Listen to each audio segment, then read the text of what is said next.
Hi, good afternoon. How are y'all doing? Good. Okay, thank you all for coming out here. I know that a lot of y'all are here as part of the NACCS conference. A lot of y'all are here because perhaps you've heard about this through your instructor's courses. Like I can recognize some of my students here. Thank you all for coming. As well as there's just members of the general community who are here, which is great. That's what we wanted it to be about. We wanted it to be free and open to the public. My name is Garcia. I am an English instructor here. I've been a full-time English instructor and lecturer here at STC for about 5 years. Of course, I've been here for a little bit longer than that. Prior to being full-time, I was doing adjunct work, as we call trench work, part-time labor here for quite some time. So it's probably been 7 to 10 years now that I think about it, that I've been here at the college. Outside of my work within the English department here at the college, I have been involved in show curation and organizing concerts and organizing punk shows, which I understand some of y'all may have been to. We have people in the crowd who I know personally have been. One of my old school local heroes, Rolly, is here. He used to throw those way back when, right? Yeah. But for the rest of us who maybe have not ever been to one of these things, what I'm talking about is DIY shows. Okay? And when I say a show, I mean any type of performance that is within the alternative sphere. When I say DIY, I mean it is DIY in literal sense and do it yourself, but I mean ethically as well. These are events that are typically not accepting corporate money, corporate donations. They are outside of these type of monetary sponsorships. They are curated and organized typically by individuals who have interest in music and community. It's a very unique platform. It is a very alternative platform. I am not talking about live music in the terms of necessarily a cover band that you would see at a restaurant. I have nothing but respect for those type of musicians, by the way. You're very talented. I'm talking about musicians and DJs who perform alternative original music, okay? Which happens in the RGV quite a bit. If you are not familiar with the As I Walk Through the Valley documentary, I highly recommend that you do that because it's a pretty good encapsulation of the history of these types of musicians and types of events that have been happening in the Valley pretty much since its inception in the early 20th century. Now, to set that apart, we are talking today about not only DIY event curation, but community and activism within these particular platforms. So what does that mean?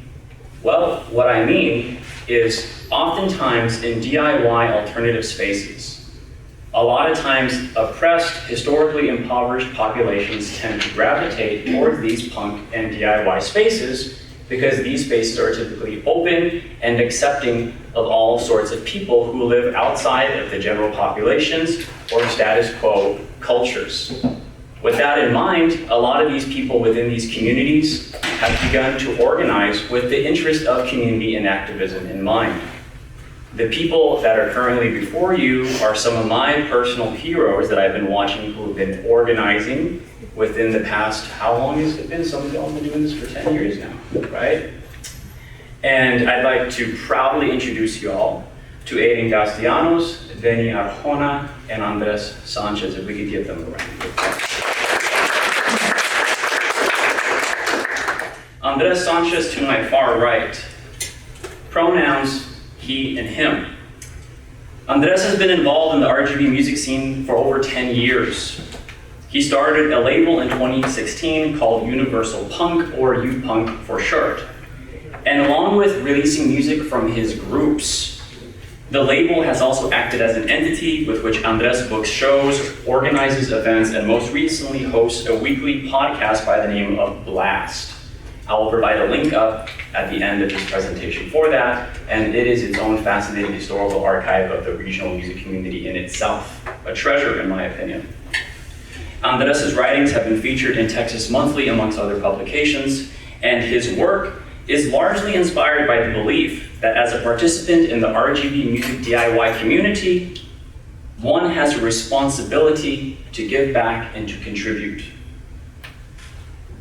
Denni Arjona in the center, pronouns they, them, is a Chicana feminist from the Rio Grande Valley. They graduated from the University of Texas Pan American with a Bachelor in Science and Rehabilitative Services. Denni started their career as a case manager for at-risk youth through a dropout prevention program called Communities in School. They have also worked as a child protection officer and program coordinator for child sponsorship programs called Childhood International, where they developed literacy-based social and emotional learning curriculum to address fear and anxiety in school districts.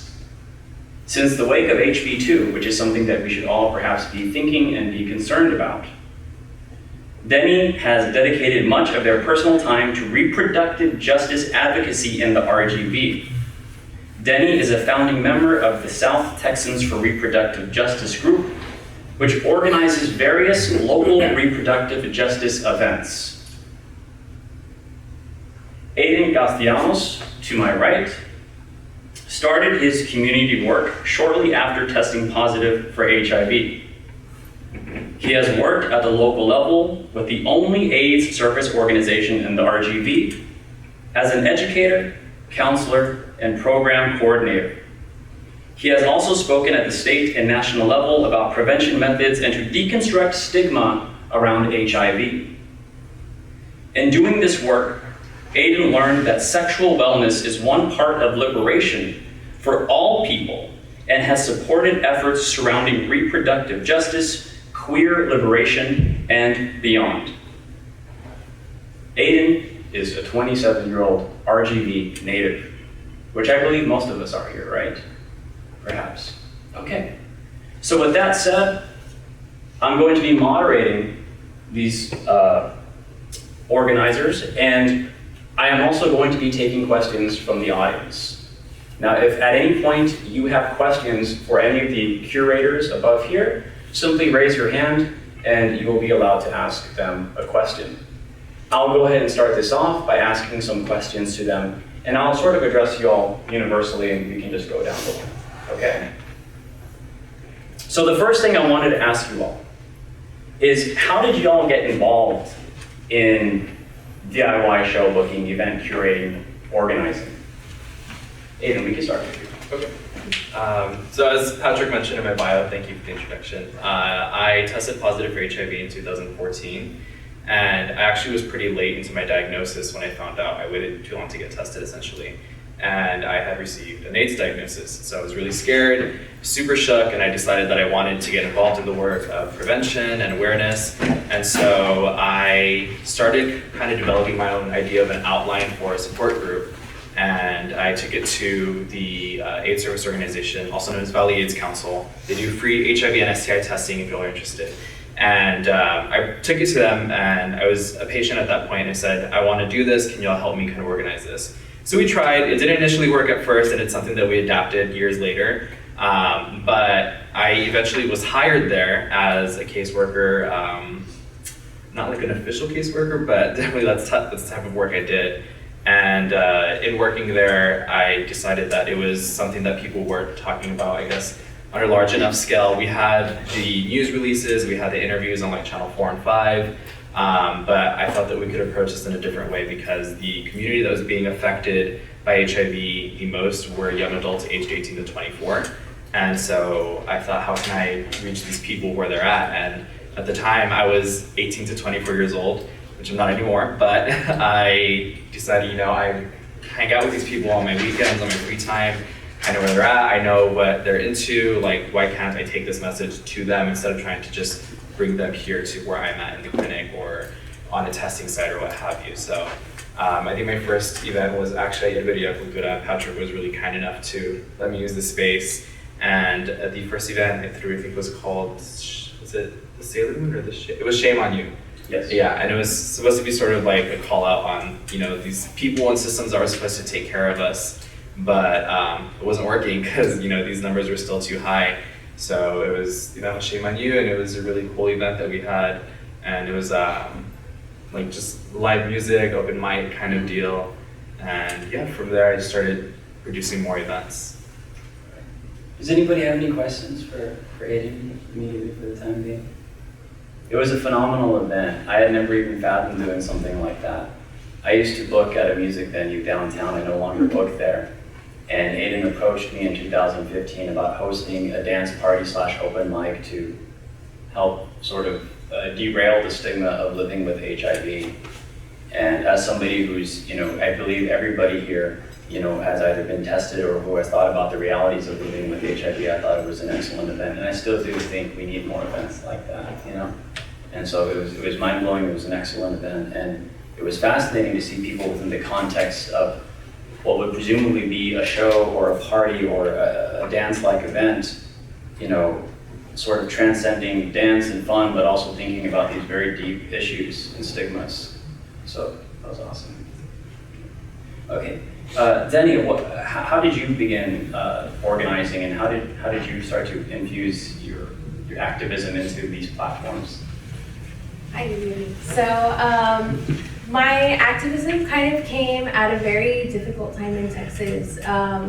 Back in 2013, the state of politics here was very difficult. Texas had just passed House Bill 2, HB 2, which was a set of abortion restrictions. So if you're familiar with Roe v. Wade, which was established in 1973, that pretty much makes it your constitutional right to have an abortion.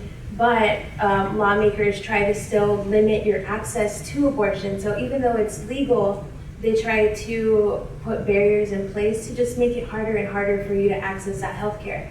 So in 2013, they established House Bill 2, which shuttered about half of the clinics in the state of Texas. We went from 40 clinics in the state of Texas to 19 because of these restrictions that were in place. And so some of the most harmful components of this bill included making abortion clinics convert into mini hospitals, essentially, which is extremely expensive, and that's part of the tactic from conservatives is to increase the cost, and that's one way of forcing providers to shut their doors. And so we had we had 2 clinics here. We had one, Whole Woman's Health in McAllen, which I am employed by, and we had another one in Harlingen that was shut down during HB 2. Our nearest clinic was in Corpus Christi, and that one also shut down. So in 2013, we had no clinics in the Valley, and the nearest one was in San Antonio. So if you needed to access abortion care, you had to drive 4 hours away to access those services. And so if you're not familiar with the other restrictions that have been put in place, it's not as easy as just, make an appointment, go to your doctor, and, be in and out. There's other restrictions that have been previously put in place, such as like a 24-hour waiting period. Your appointments are split into 2. There's other things that patients are forced to kind of go through to kind of like shame them and just make it more difficult for you to access care. So for folks from the Valley to get to San Antonio, it became an issue because not only are you having to request time off of work, if you have childcare, that's something that you need to prepare for. If you're a minor who maybe is in a situation where there's abuse, or if you're an orphan, there's no way for you to get over there. If you are in a relationship with domestic abuse, how are you going to come up with excuses to get, to San Antonio and get that time so that you can get to your appointments? So that's one set. The other set is to consider our region and where we're so uniquely positioned. Most of you, since you're from the border, you're well aware of the Border Patrol checkpoints that you have to cross to get to San Antonio. And so we have such a large undocumented population that if you were to try to go to a clinic in San Antonio, you would likely get detained or deported. And that also doesn't even include the fact that we are one of the poorest regions in the country. So it is extremely difficult for folks in the Rio Grande Valley to access care with no clinics down here. So during this time, these restrictions were being put in place, and so it became imperative that we fundraise as much as we can for the folks that are able to travel across the checkpoint to access care. So I'm part of a local ska band called Los Ska Galeros. It's a play because we're a ska band. So we decided to join a national fundraiser by the National Network of Abortion Funds. And so it's a national grassroots fundraising campaign. People in their own communities decide to get together in whatever capacity they feel is best to fundraise. And so as a band participating in this, we felt it's best to just do what we do and throw a show. And so we established Skank for Choice. And so that's how I got here.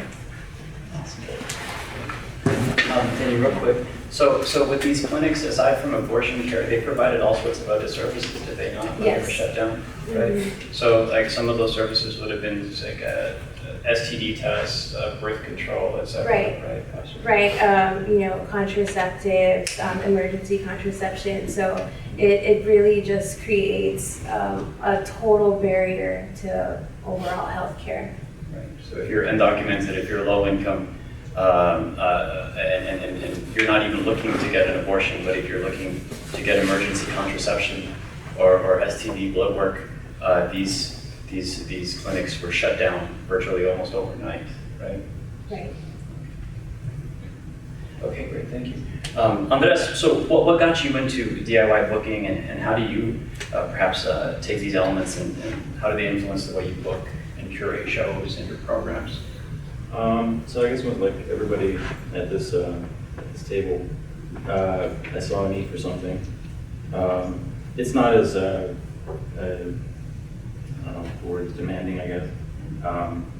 It didn't have anything to do with reproductive justice or trying to destigmatize, HIV and AIDS for people. But it was more so just I have always kind of personally been interested in different kinds of art and music and stuff that I always kind of felt otherized in my peer groups and communities and stuff like that. I always felt very alone. So when I started to play in bands, I realized that like not a lot of the shows, or we weren't playing at shows or doing events that I kind of like visualized for myself. Everybody has a sort of fantasy for themselves, like, oh, I can see myself doing this, or I want to do that. So I tried to kind of create those opportunities for myself and for that I played in. The first show that I booked, like for realsies or whatever, was at a coffee shop in Edinburgh. I don't know what it was called. Not whatever was in McAllen. Anyway, it was in a university close to UTRGV, or UTPA at the time. And I kind of had never been through that conversation with someone where it's like, hey, trust me to like use your business for an evening and bring in all these people you don't know and may or may not, get rowdy when the band play.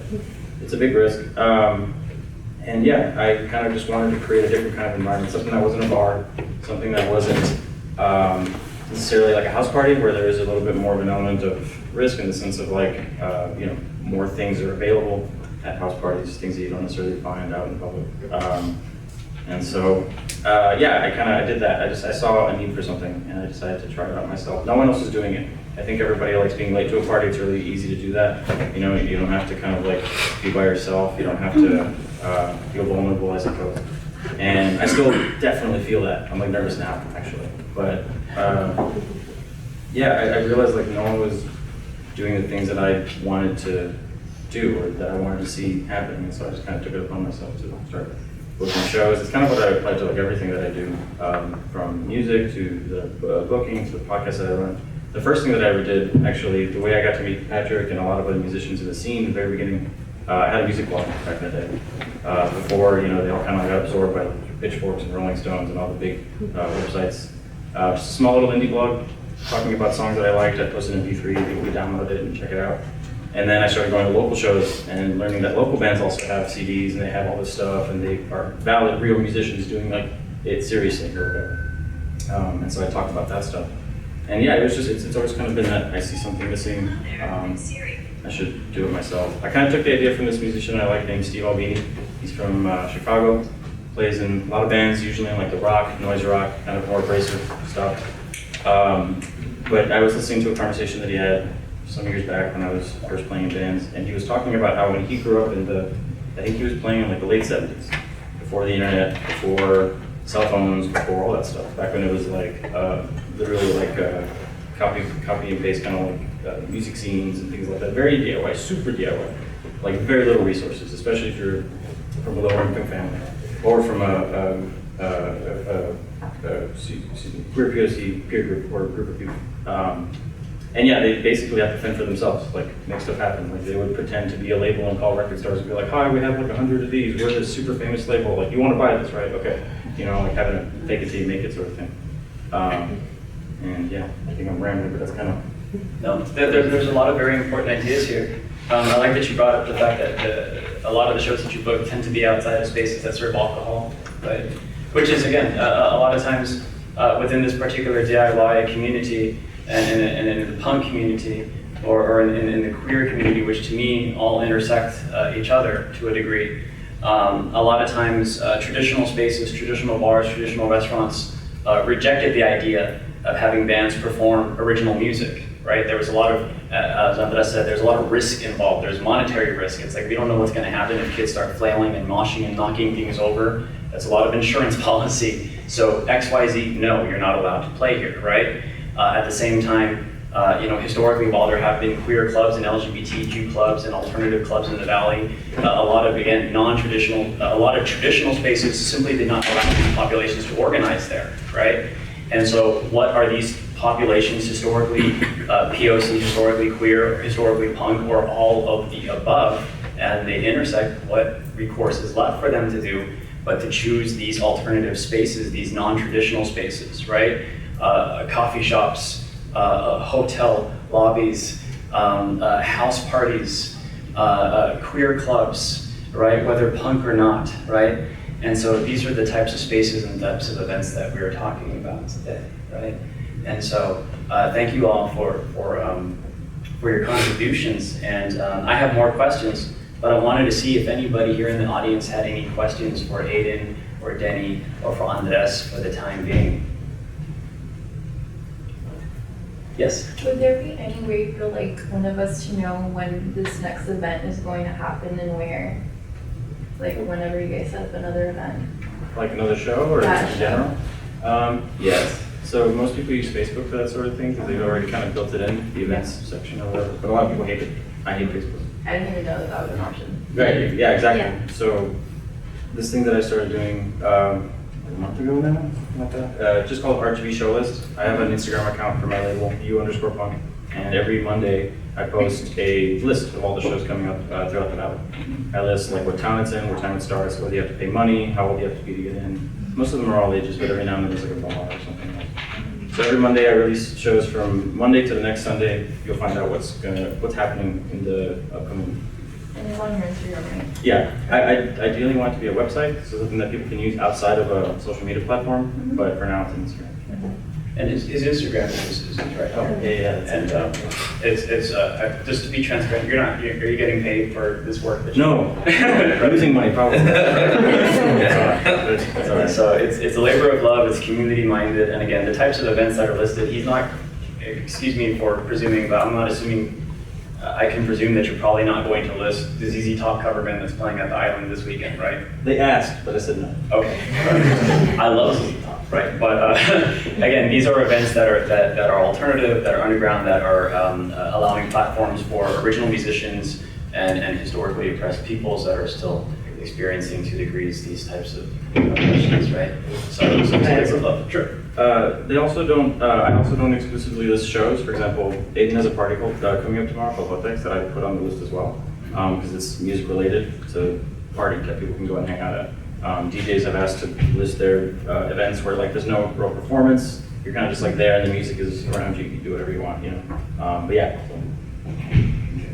Are there any other parameters or factors that go into what you do list and what you do not list on the show list?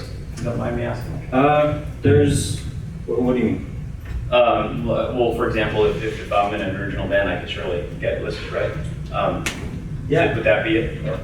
Yeah. Original band. Even if it's at a bar, all listed. There are certain.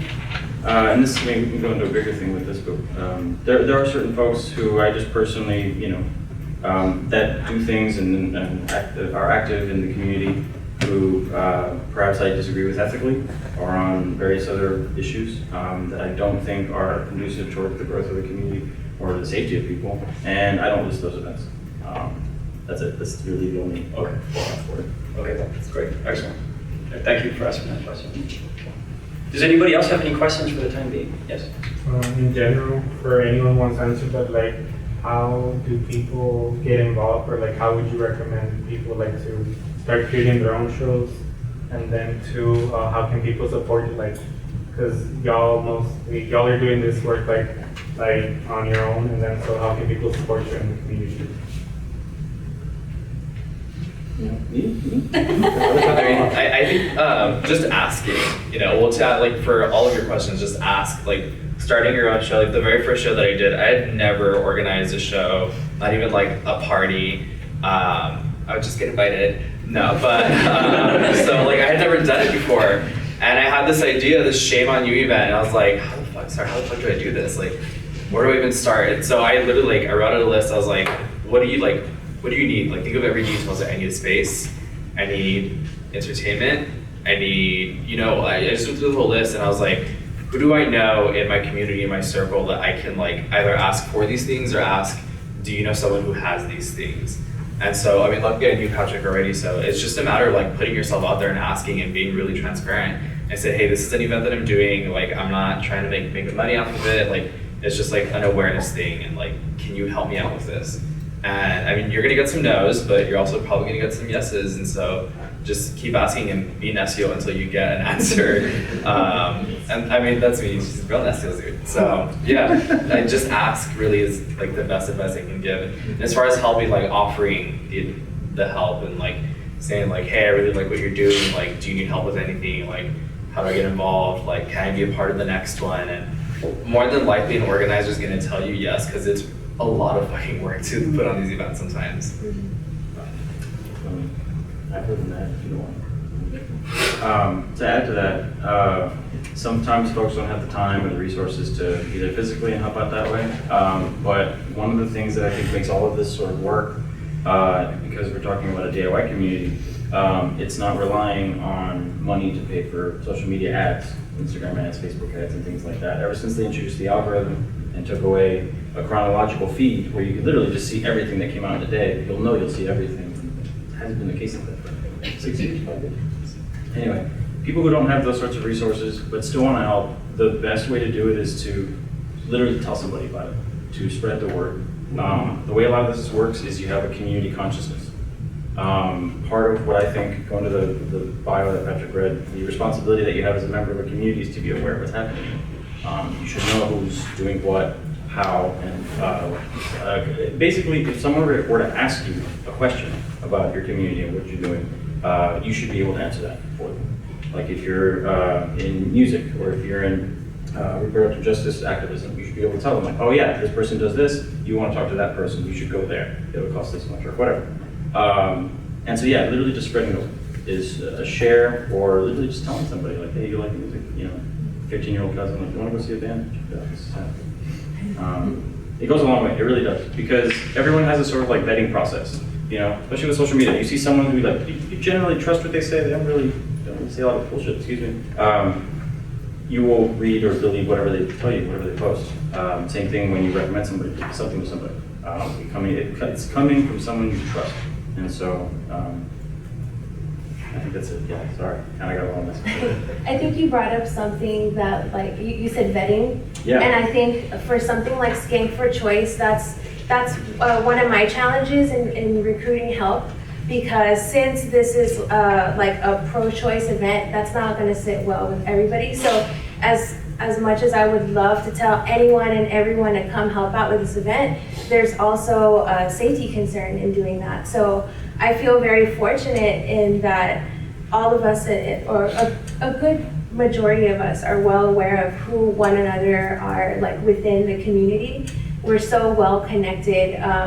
Because the RGV is so impacted by so many different things, most of the organizers wear hats for different organizations. I wear like a hat for 3, for like my band, for Whole Mental Health Alliance, for South Texas for Reproductive Justice. You'll meet other organizers that wear hats for 3 or 4 organizations as well. So for me, I have that like benefit in kind of like knowing to reach out to, and knowing that they have their own circles that they can reach out to safely. But for me, it's a little trickier to put out a call on Facebook where I know there's anti-choice pro-life protesters that do monitor these pages, that are aware of, the activities that we're putting on. So it's a little harder for me to kind of like reach out because I don't want those folks to come to the event. And so normally the folks that volunteer for Skank for Choice do get vetted through myself, through other organizers. Usually I can count on other organizers to bring folks that I know we can trust to assist with the event. But aside from that, there are folks out there, unfortunately, in the Valley that are very hostile.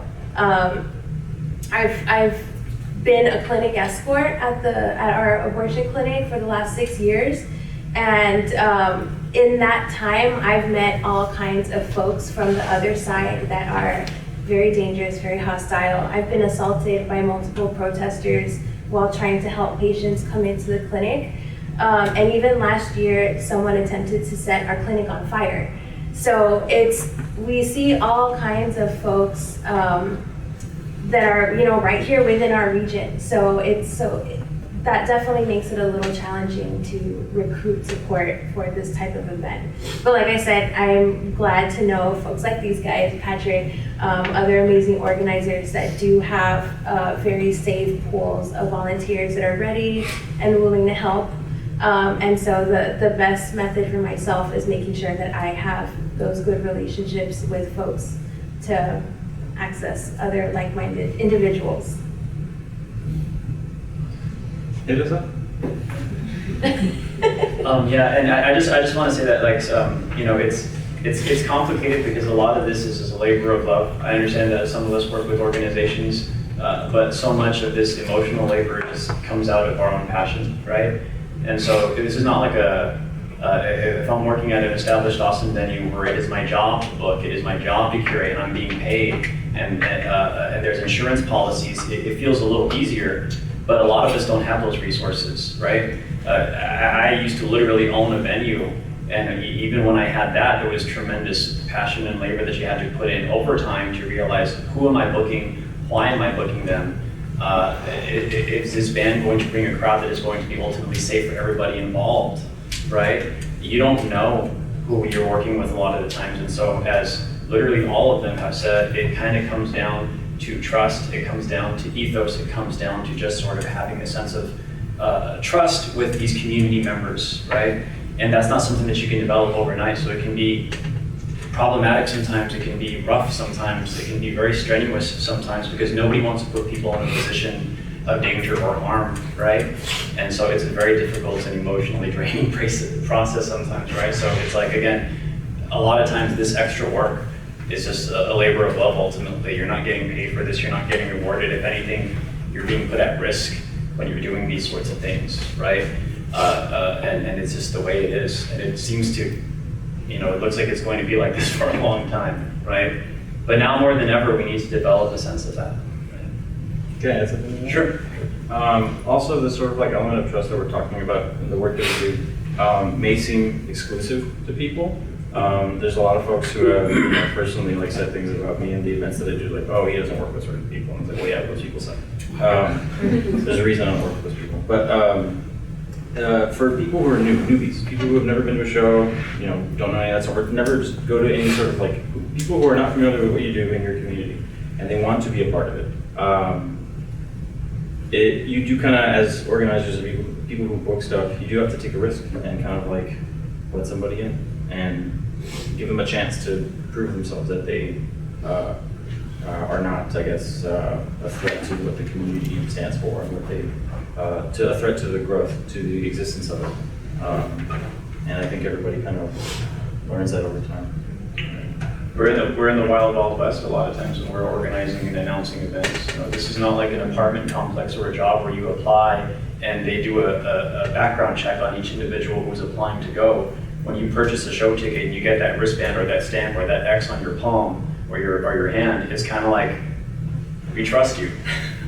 We're assuming you're not going to try to hurt anybody or abuse anybody, or that you're not going to bring a particular energy into a particular space, right? And again, because a lot of times the populations at these shows are outside of traditionally status quo populations, These are people who are punk, who are DIY, who are working class, who are queer, and all of the above. And not all, but most, right? You have to understand that there is a very strange communal vetting process that a lot of times has to go on, and it can feel exclusive, but that's never really the intention, because you have to kind of see the forest through the trees. You have to see the community, right? So with that in mind, these have been great questions. We want to continue to open the space up for more questions. Does anybody have any questions or comments for any of our panelists up here?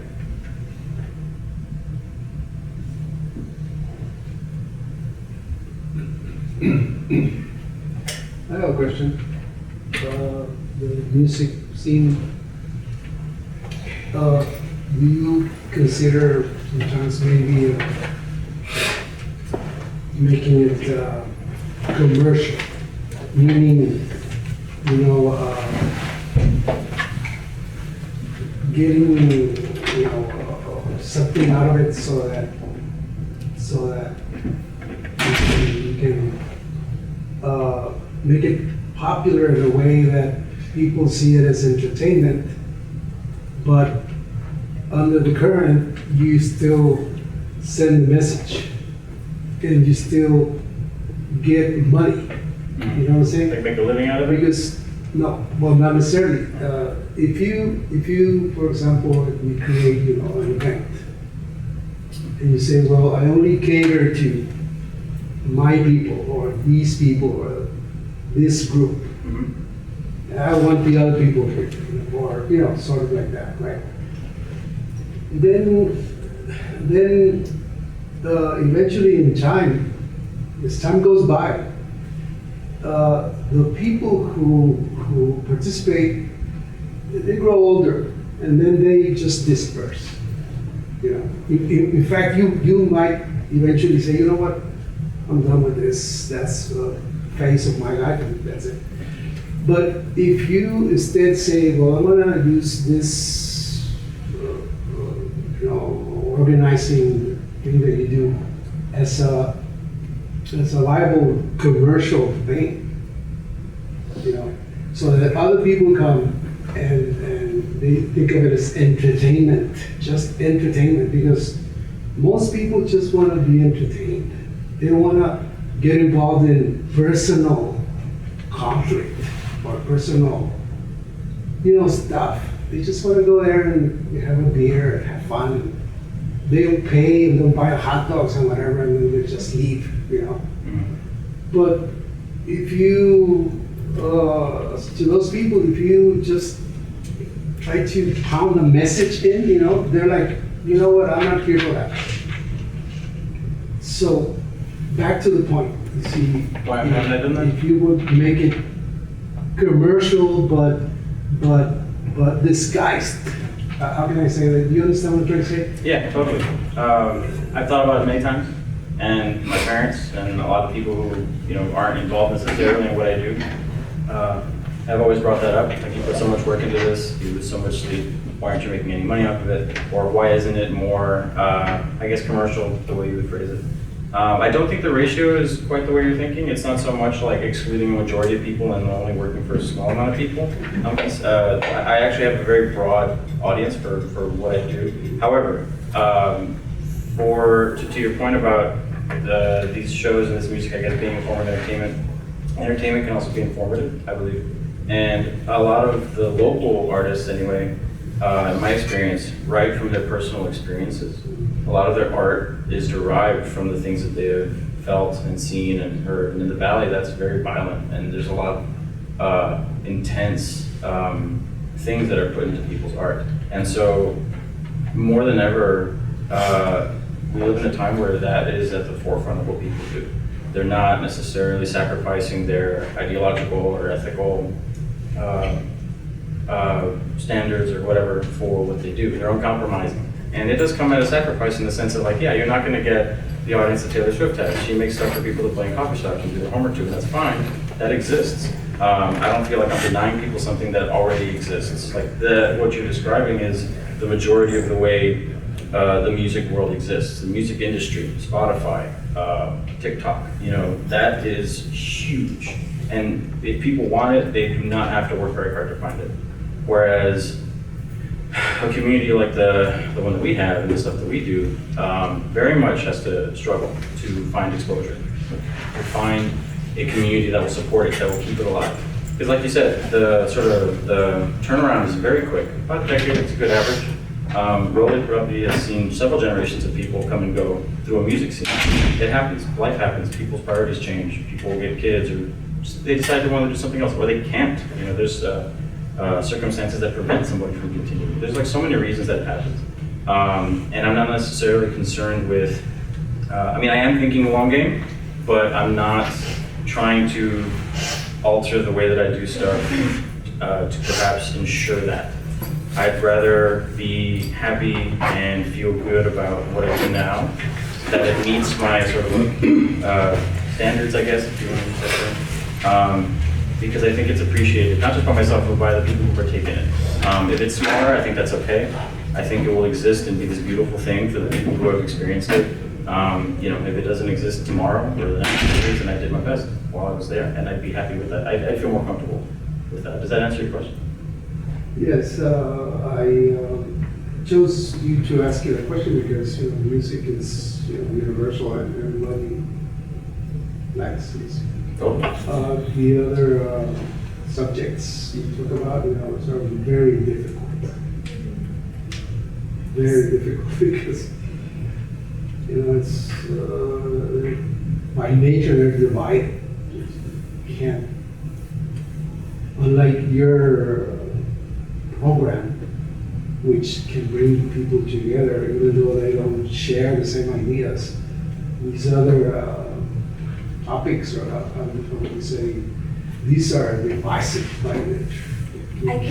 You can't bring in, I think what makes our music scene so special is that it's actually not very divided at all. It would seem that way because these are very I guess might seem like some wild or radical subjects to include in something like music, right? But the thing is, we actually share a lot of the same spaces for our events, and that's what makes the RGE music scene so special. It's like a hidden gem, even for other touring musicians who come to the Valley, because the thing is, the Valley is so impacted by so many issues. So it's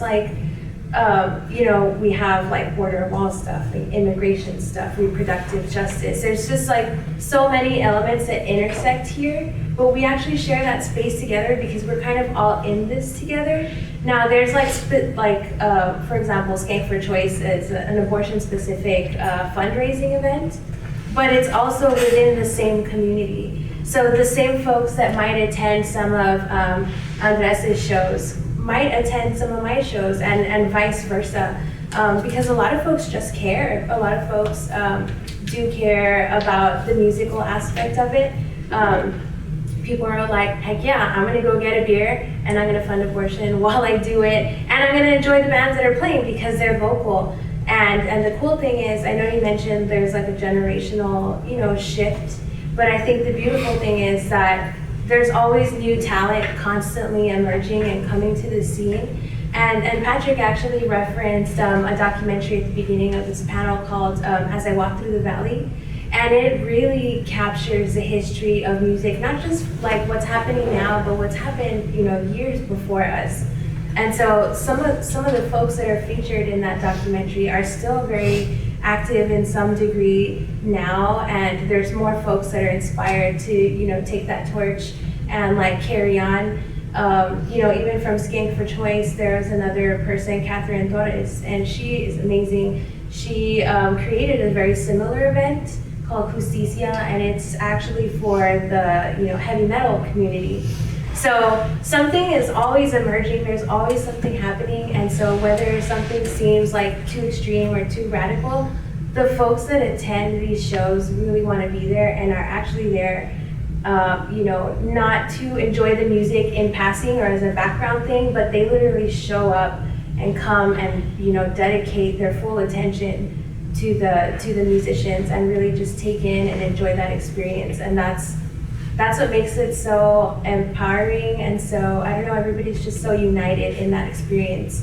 It's very different from from, I guess, like a commercialized approach, but that's also what makes it so unique and special, I think. I have something to add to that too. One of the things that, are we good on time? Yes. One of the things that a lot of people complain about, not just in music, in the Valley in general, is brain drain. There's a lot of people with skills and talent and abilities or will to do anything to bigger places. Austin, San Antonio, even Corpus, for some reason, just kidding. We lose a lot of people. We lose a lot of valuable members of our community just because they find the Valley lacking. Before this panel started, we were joking about this thing that we've heard since we first entered the music scene. Nothing cool ever happens in the Valley. You know, they're probably thinking more in terms of music and art and stuff like that, but it could be applied to everything. You know, the Valley it progresses at a very slow pace.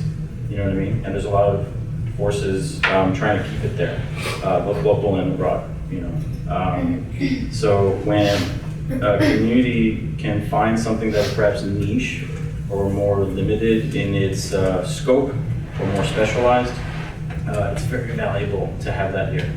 Because otherwise people will look for that elsewhere and they'll leave and they'll take their skills and their power with them, you know, and it weakens this place. It keeps the Valley marginalized the way it's been, you know.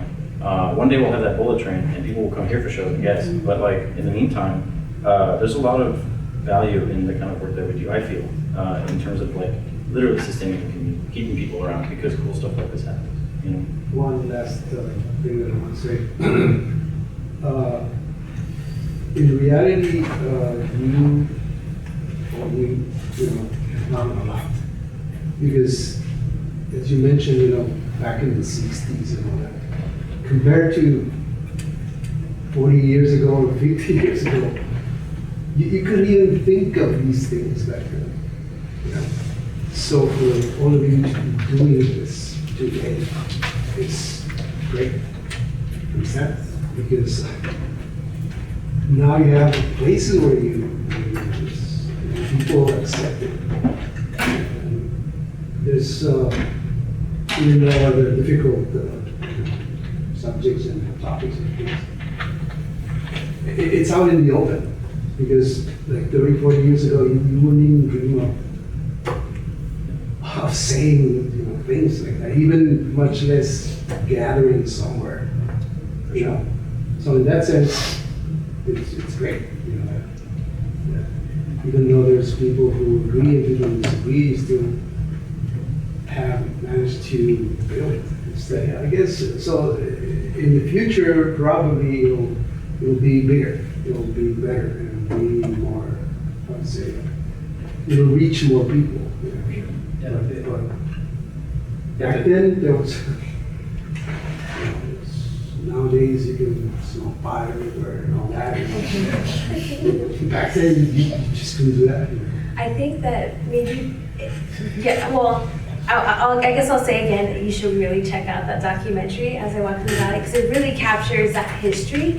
And so I think that, yeah, stuff was definitely happening, but maybe, we couldn't be as loud about it. And I guess as these issues become like more, we get more and more impacted by, you know, politics and things, people are feeling more empowered or more emboldened. People have to face it. That's the reality.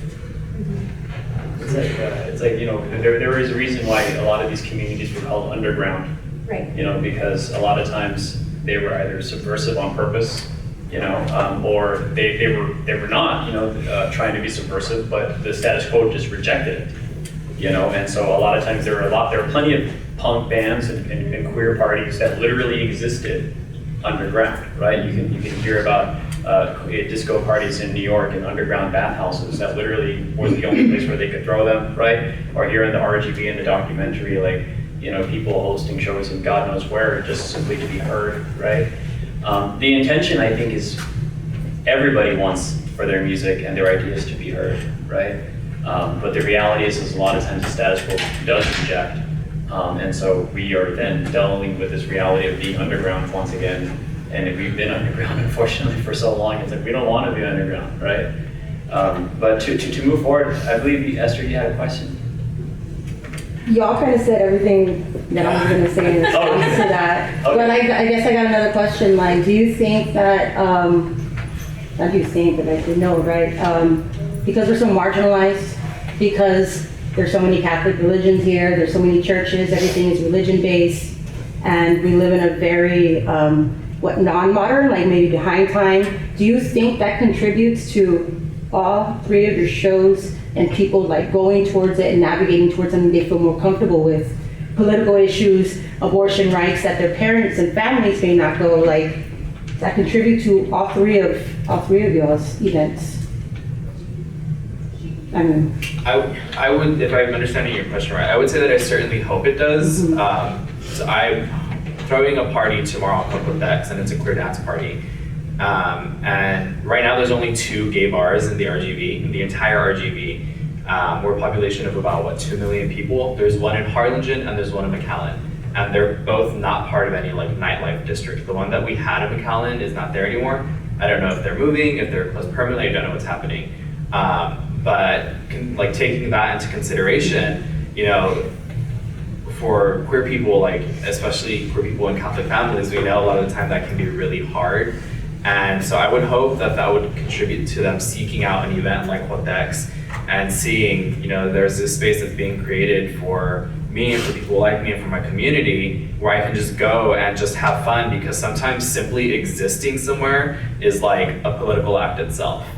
And so having this space where people can be super gay, be trans, be a lesbian, be bisexual, be whoever you are, and like just be part of the queer community, I think just making that space, like, yes, I hope that it will contribute to people seeking it out and coming and enjoying themselves. And I haven't been promoting this event as like a pride thing, or like as like, I haven't been wording it like super politically, I guess, but it definitely has those undertones for me, because like Patrick said, like I think it was in Mission, here in the RGV in Mission, in like the 50s and 60s, queer people would meet in the orange groves because they couldn't congregate in public. And like, I think that's super sad, but it's also really cool to think about that like our community has gone from literally hiding in a field to be with each other to now having an event at like a historical site in McAllen, Texas, and it's a huge venue. And so I think that I would hope again that they would contribute to people seeking us out, and maybe if people don't know that, they'll see like, yes, we've made progress, but again, we only have 2 gay bars, and I know for a fact that there's a bunch of queer people here in the Valley, so like, it's just one more space that I'm trying to make for the community. I hope I answered your question. yeah, Okay. I don't know if it was a question or a comment or what, but yeah, that's awesome. Yeah. Does anybody else have any questions or comments for our panelists? Okay, so events like this take a lot of resources. How do you do these things without taking corporate money, but also not taking on the burden yourself? That's a Yeah. I like how all of us went. Yeah, that's definitely, okay, yeah, for me, that's definitely a struggle, because, yeah, it takes a lot. It does take a lot to put these events together. And honestly, in the first Skank for Choice events that I threw, I funded them out of pocket. I did all the artwork. If they're, I can't even remember some of the things that I put together. Everything was literally like, I did it myself. But as I've grown older, I'm too old for that. And you have to really try to get as much support as you can for that. And I think that's been part of my growth as an organizer, because I was very new to this space, kind of like Ayden was saying earlier, you'd only get invited to these things, then you got to figure out how to do the thing. And so it's been a learning process, but as Skank for Choice has grown, it's been crucial to reach out to different organizations and try to request that support. I was very fortunate this last event to receive a donation from Charlie Vela to allow us to record a pro-choice CD, which otherwise would have never been possible. But that CD was essentially we had local musicians write about barriers to abortion access, specifically in the RGV. So it was a tool to educate folks that maybe aren't from the Valley. It was our chance to tell our story. But we wouldn't have been able to do that without that donation. And so Andres also mentioned having to make sure you're just like reaching out and communicating with, all your partners. There's various organizations that I've just kind of, put out a smoke signal and been like, look, I'm doing this event, I've kind of like listed some of the things that I just don't have the capacity to get, but that I would like to see happen. And usually organizations are willing to donate, but the organizations that have supported us have been, abortion funds, folks that are already invested in this work. And it's because of that support that Skin for Choice is even possible. But it's definitely been a learning process and it requires a lot of, just tapping into those resources and partners. In the case of what I do, yeah, it all comes out of pocket. There's no way it wouldn't happen.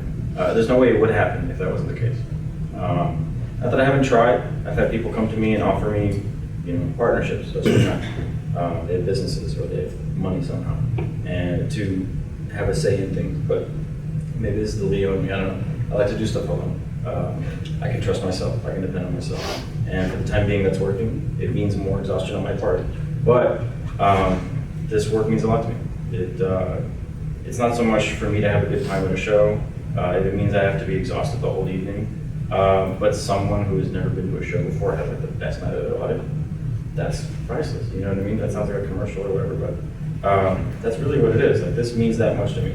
As long as I can, and thankfully, like, I work here at the college. This college pays me okay, and like, I'm able to sustain myself while also devoting some of my money to doing this stuff. That if I didn't do it, I don't think would exist. There was a point where I had, back in like 2009 when I had that music blog I mentioned, I was trying to bring on more people. Like, hey, do you want to write for this stuff? I was doing like 5 or 10 posts a day. MP3s, album reviews, it takes a lot of time to do that kind of work. And I was trying to get other people, like, hey, do you want to like use the load and stuff? And it was never really the case of anybody coming up and offering that sort of stuff. And a lot of people have tried over the years, but they always kind of fizzle out for some reason. I can't blame them. But yeah, as long as I do it, I do it because I love it.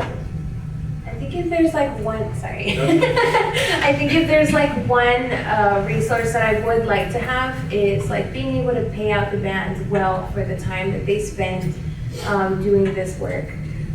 Because it's time. You're playing music, but you got to go out there and you got to dedicate about an hour of your time or more. And so I feel like we should pay our musicians well.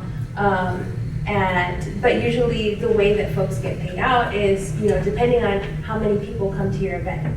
There's usually entrance fees at these shows, and that's how bands get paid. So like the people that throw these events, we don't ever profit from them. Everything literally goes back to whatever we're fundraising for or for the musician. But something that I've been trying to do for Skank for Choice is, tap into other partners and see if I can get more donations so that, our bands can get paid well. And then that way we're able to bring in other folks, other, musicians, maybe from out of town. And then that way they're not getting paid maybe like, maybe they're coming from Austin or something and they only get paid like $30. That doesn't even cover gas, that doesn't cover hotel. So it's like, there's a lot of elements that go into this, and it's just, it's always, you're always trying to do the work to find, those resources, but you got to get, creative and just make sure you maintain those relationships and network. I think, I was just gonna say, I think that there's no way that you can do this without some level of like sacrifice. And like, I just got paid today, thank God, but like yesterday I had like 56 cents in my account. Because I'm like trying to invest as much as I can in this, and that's because I'm not even investing like a lot, but like to book a venue, to like set money aside for like performers, for music or what have you. But again, just reaching out to like your circles and maybe bringing people on board with you that are also passionate or that will be passionate about what you're doing. So for NACCS, we're gonna have a really short drag show of 4 performers, and I booked 4 people that I knew would share this idea with me because I knew that it would be easier to tell them, I don't know how this is gonna go, I don't know how much we're gonna make, I hope we can make enough to book the next one, but I can promise you X% of whatever we make at the end of the night. And like, if you're down for that, let me know. And so it's really just about finding people that also care about what you're doing and inviting them to be a part of it. But knowing that there's gonna be some level of sacrifice, even if it's not financial, it might be emotionally, it might be mentally, because you're gonna get tired, you're gonna get nervous, and tomorrow's gonna be a stressful day for me. But again, it's something that I really care about, and you just have to prioritize if you're able and willing to make those sacrifices for what event you're putting on. It's a labor of love, like Patty was saying. For sure. Okay, great. Do we have any other questions? Okay, I just want to close out with this idea that it is a labor of love with what we do. It is a community, and in no way, shape, or form are the individuals above here representative of the entire community. There are plenty of us that are not up here. Again, these are just people that I felt that I personally have seen grow within the community. And again, this is in no way representative of the entire community and the diversity within the community. There's so much going on. Thankfully, we have them doing these things, and they're consistent, and there's still a lot of energies and resources that are being, I guess, laboriously put out, right? But they're happening, and now we have Andres putting together that show list every week, which can provide access and other platforms to other shows that are not listed here, right? But it is something that I hope everybody considers dipping into, right? And again, how do we spread the word about this, right? You can retweet something, you can share something on a TikTok or an Instagram story, but to be old school about it, nothing beats word of mouth. Nothing beats telling a friend, saying, hey, there's an all ages show, I went to this conference thing, I don't know what the hell I just saw, but it sounds cool, Poetech sounds like a lot of fun, like I can be myself there, I won't be judged there, do you want to go with me tomorrow? It's only $5, yes. right? And so again, that's how these things grow. And of course, he brought up a good point, don't you want to be more immersive and make these things broader platforms? That is absolutely the intention, right? And of course, once people get there and they are free to make the decision about whether or not they like the event, they can stay or they can go, right? But the intention is to welcome everybody within these communities, right? So with that said, I just want to say thank you all for showing up here. I know a lot of y'all, some of y'all are students, some of y'all are acquaintances and friends, some of y'all are just here for the conference. So thank you for your time. But I really, really want to extend like a huge hand for our panelists here, because they're personal heroes of mine. They're unsung heroes within the community. They do tremendous work. They're not being paid. Nobody's being paid to do this, right? So please. We're not. Right? Go to Latex tomorrow. And so I just want everybody to give them a round of applause.